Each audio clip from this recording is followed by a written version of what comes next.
ማስከኞ ዕለተ ተስዕሎት ይባላል። ዕለተ ተስዕሎት የጥያቄ ቀን ሕማማቱ በዚያው እንዳለ ሆኖ የጥያቄ ቀን ይባላል። ምንድነው ጥያቄው? ኢየሱስ ክርስቶስን ብለው ጠይቀውታል።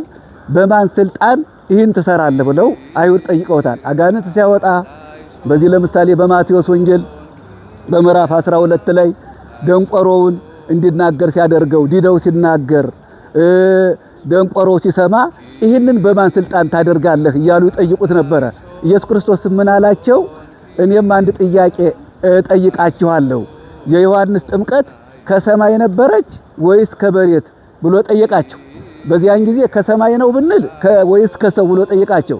ከሰማይ ነው ብንል ለምን አላመናችሁበትም ይለናል።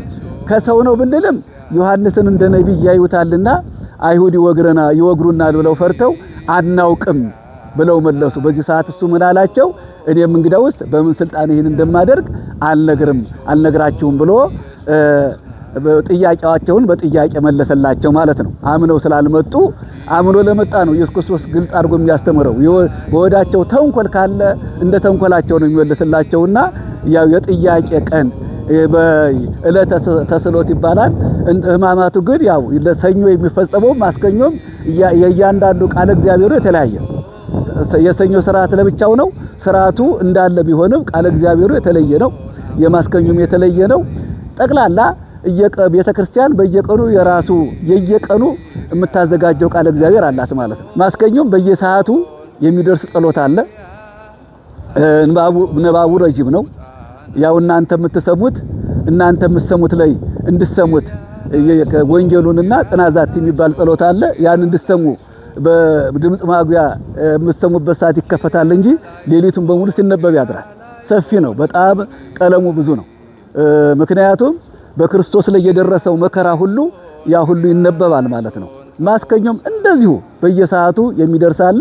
ንባቡን ሰፊ ነው። ረቡም እንደዚህ እያለ ይቀጥላል ማለት ነው። ምዕመናን ማሰብ ያለባቸው ምንድነው? የተከፈላላቸውን ዋጋ እያሰቡ ይሄ ሁላ ዋጋ የተከፈለልኝ ለኔ ጠፍቼ እንዳልቀር እንዲሁም ደግሞ ሙቼ እንዳልቀር እንድነሳ ጠፍቼ እንዳልቀር እንድገኝ እንዲሁ ደግሞ ከመንግስተ ሰማያት ተባረሬ እንዳልቀር እንድገባ ይህን ሁላ ዋጋ ከፈለልኝ። ስለዚህ ይህንን የከፈለልኝን መከራ እኔ ደግሞ ጌታዬን እየሰገድኩ እየጸለይኩኝ እየወደኩ እየተነሳሁ አመሰግነዋለሁ።